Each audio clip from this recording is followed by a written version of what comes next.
Hello, I'm here to talk with Peter from Reverie Comics, who's a regular on Torn.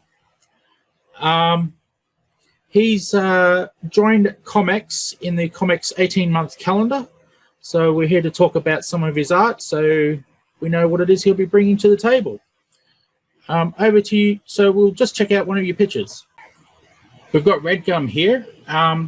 This particular drawing of Red Gum flying in front of that building, what is it you like about this picture in particular? I just liked Red Gum's design. Yep. When I got the brief, as he appeared in Torn issue 1, when I got the brief from Gary Dalla about what he wanted, it was a very brief brief. It was a character that's designed by a 14-year-old kid that comes to life. And I thought, oh, okay. And his name's Red Gum. All right. So I just sort of thought, what would a 14-year-old kid do? And worked off on that. So I basically drew it really, really simple. And some of the details in the final design aren't there. But it was just, as a 14-year-old kid, I was copying other superheroes. So essentially, I copied Captain America with him at the start and took off wrist and tail and added that and ended up coming up with that end design with the flags on the sleeves and all that to give it that patriotic sort of Australian look. Yep. And it was actually the first final design I came up with, and Gary just went, yes. And we didn't change it from there. So that was good. That was the only one I didn't redesign. Which is good. I didn't realize you designed this one. Pardon? Sorry, I didn't mean to interrupt. I was just saying I didn't realize that you actually designed Red Gum, so that's pretty cool. Yeah, all the characters in Torn, I designed the look for. Oh, okay. Just like a brief, yeah. In the first 4 issues of it, anyway. Yeah. So yeah, basically it was like, here's what we want. What would they look like? And they handed it to me from there. So that was a big deal. Yeah. Yeah, and the funny thing with Red Gum was one of my early sketches that I didn't show anybody. It was one of the very first ones I did. Excuse me.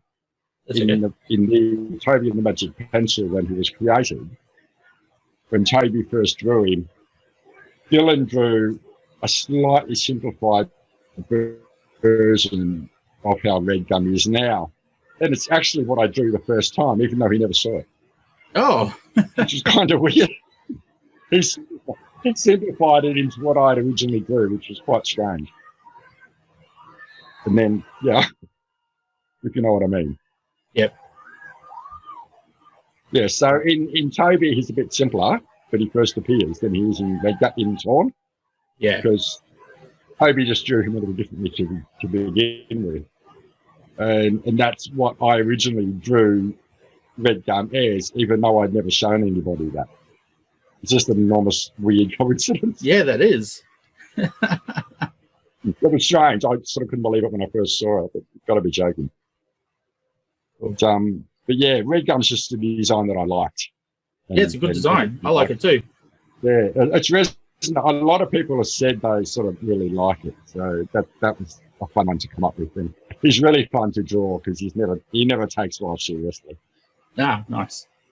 He's always got that little smirky grin on his face and whatnot. He's just a lot of fun to do. Oh, yeah, cool. So what was your inspiration for Red Gum? This is literally Captain America. Yep. Oh, that's right. You already said so. Sorry. Sorry? Sorry, you already said that. I wasn't thinking. Cool. Okay. Were there any challenges drawing this particular piece? Just doing it better. If I had it side by side with the original Red Gum drawing that I'd done, you'd be really amazed how different they are. It's essentially the same pose. Oh, okay. But just a whole lot better. It's actually something I like to do is to take an old drawing and compare it to a new one. Just to go, oh, okay, I am actually progressing. Because I don't think you see yourself. It's good to look back. Well, it flows. So yeah, you wouldn't see it, the improvement, unless you actually compare it. Yeah. Yeah. So did you have to learn anything new to do this particular drawing that you've got here with him flying? That particular one, I was I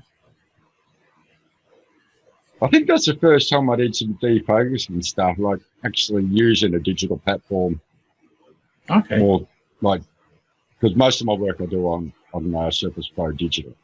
So I'm always learning new things on that. And I think that was the first one I started using the filters and all that to like defocus the background and things like that, see how they work. Nice. And that's always fun.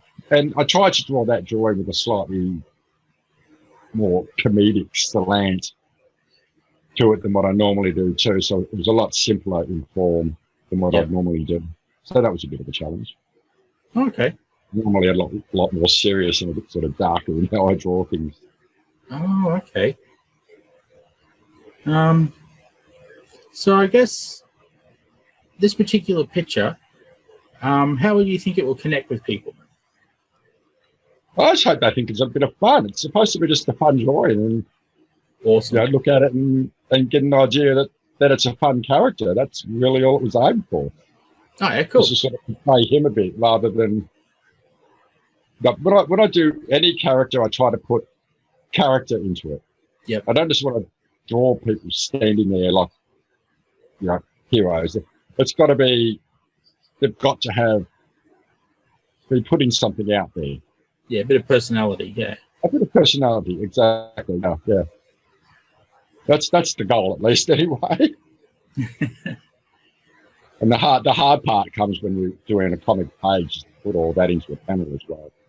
You it would be. try to put that into each panel of a page. It can be quite tricky, but that's part of the job. I guess so. That would be tricky. Well, I like his little smirk. You can see that he's having a bit of fun, that's for sure. Yeah. My daughter calls it the shit-eater grin. I don't know if you can use that or not. No, that's fine. Thank you for your time, Peter. It was great to talk to you about your art. It was very insightful on what goes on behind the scenes. So, yeah, thank you very much, and catch you around.